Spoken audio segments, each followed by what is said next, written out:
Hey guys, welcome back to our channel. Well, we are kicking off an 8-part series on how to raise your own meat chickens.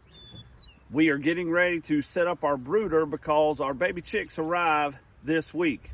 Now, in this 8-part series, we're going to take you from when the chicks arrive and setting up the brooder till week 8 when we actually harvest the chickens. So if you've ever thought about doing your own meat chickens yourself, make sure that you are subscribing to our channel. Save these videos and follow us along for this 8-week process, and we show you exactly what we do to raise our pasture poultry. So let's go ahead and get the brooder set up and get everything ready because the baby chicks arrive tomorrow.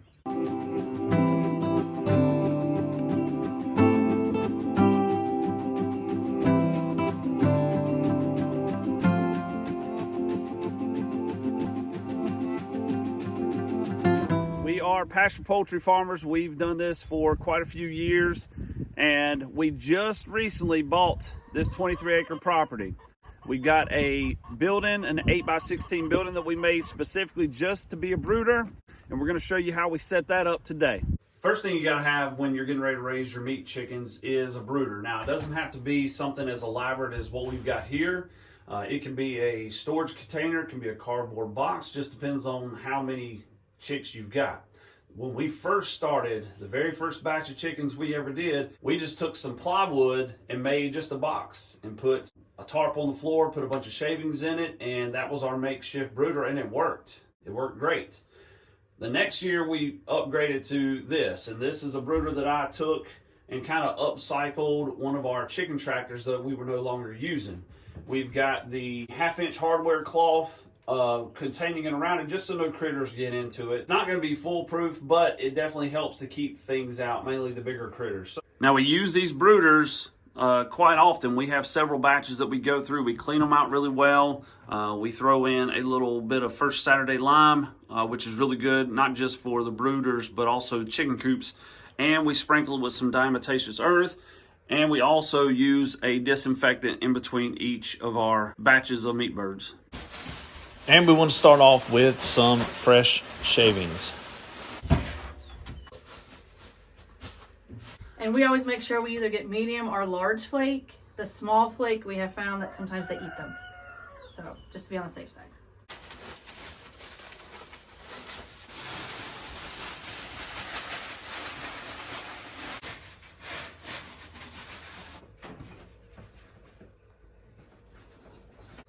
The next thing you need is a heat source for your chicks. We like to use the red heat bulbs because it does not interfere at nighttime. It's not bright for them, but it's still warm. We made this handy dandy chart showing the recommended temperatures for your chicks week by week. Feel free to pause or take a screenshot. But week 1, we need to make sure that 24 hours a day the temperature is 95 degrees. And to do that, of course, we have our thermometer. We have put knots in our heat lamp ropes, and we can just raise and adjust as the weeks go on. Final things you need are food, grit, water.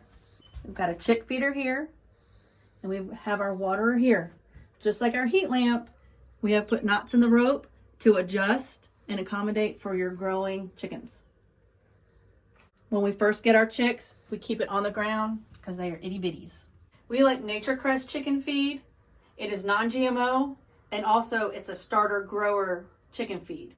Therefore, we don't have to change feeds partially the way through. From chick to freezer, we use the same feed. The next thing that's often neglected is giving your chicks grit. Chickens don't have teeth. This helps digest their food. Early on, you want to make sure it's starter grit. Now, the next thing we want to get together for the baby chicks is something we call magic water. We are going to take 1/4 cup of honey. Then we're going to add 2 tablespoons of apple cider vinegar and 2 tablespoons of garlic. We're going to mix that all together with some boiling hot water. Then we're going to shake it all together. And that's what we are going to give the baby chicks the first week. And the baby chicks are here.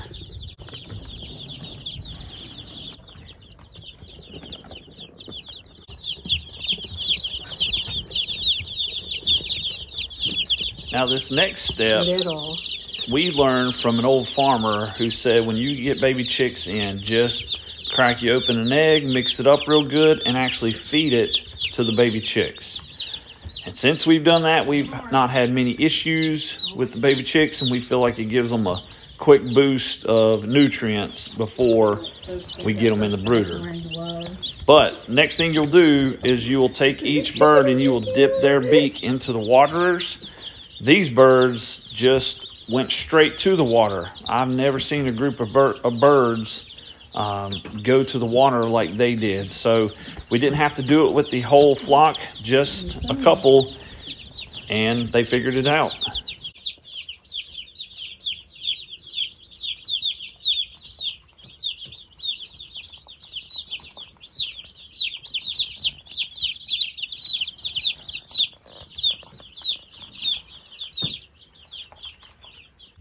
Well, and as you can see, the baby chicks are getting settled into the brooder. Emery and Lauren got them acclimated, dumped their beaks into the water, and that's actually got the magic water in there that Lauren made prior to today. You can see we've got a lot that are feeding on the Nature Crest chick starter and grower feed, and then we've got some that are under the heat lamp, and they're going to rotate around. You'll notice one over there looks like it's dead, but it's not. That's just how they sleep. Sometimes they're under the heat lamp, and you can see a lot of them are just running around. Very lively bunch. This is a very healthy group. It didn't take them long to figure out where the food was either. So we'll update you tomorrow. We'll check in on day 2, make sure that everybody's good. This will be their first night in the brooder. We got the heat lamp going. Hopefully that'll keep them warm. We'll probably end up shutting the windows because I think the lows are supposed to get down in the 40s tonight. We'll check back in on the morning, show you day 2. Well, it's morning of day 2, and you can see it got pretty chilly last night. We got down in the 40s. They're all huddled under their lamp, which is normal. But everybody looks good, so we're going to refill our magic water, top off their feed, make sure they got a little bit of grit in there. But as far as day 2 goes, everybody looks good. Everybody looks healthy. This is what you want to see. So we know we need to make sure that it's a little bit warmer in here. If they're all huddled under their light. So we're going to warm it up for tonight because it's supposed to be back down to the 40s tonight. And we'll make sure that they stay nice and warm. But everybody looks good. They're chirping and moving around, sleeping. So there you go. That's the update. We'll check back in a couple days, but this is pretty much the same routine that you do each day for the week. They're pretty easy when they're in the brooder. All right, guys. Well, it's day 5. I think I startled them. Well, everybody's doing good and everybody's healthy. You can see we are still maintaining the same water regimen and the feed, but everybody seems to be growing good and happy and healthy and making lots of noise. But day 5 complete. We'll check in a couple of days, but this is right where you need to be. We're still continuing to use the magic water. We're putting grit in our feed. We're checking the temperature in the building. You can see behind me there is a screen. It got pretty hot during the day, so we opened up the doors and put that in there. So your biggest issue is make sure they stay well hydrated and fed, and then the heat regulation. So week 1, those are some pretty crucial things. Again, it's day 5 for us. Everybody's doing pretty good. We just got to monitor it throughout the day. Thankfully, my wife works from home, but if you don't, you just have to make sure that you have plenty of ventilation and that it's not getting too hot for them. If you see them all clustered up in the corner or under the heat lamp, then you know it's probably a little cooler. And if everybody's spread out like they can't get away from the heat fast enough, then you know it's too hot. So you can move the heat lamp up and down, and that's what we've been doing, plus opening up the windows and doors, and that seems to help. So day 5, everybody's doing good. We're nice and healthy. We'll check in on day 7, and that will kick us off into week number 2 in this series. We're coming to the end of week 1. We have lost a few, which is to be expected. We always order about 10% more to accommodate for that loss. There you go, guys. End of week 1. Hopefully this was informative to you if you're just starting out on your meat bird journey. Again, the crucial things for week 1 is your water, your feed, and your temperature. So we're going to be continuing this into week 2, a part of a 8-week series from hatching to harvesting. And we'll make that a playlist when we've got all the videos together, so you can come back and check that out. Subscribe to the channel, and we appreciate you guys for tuning in today.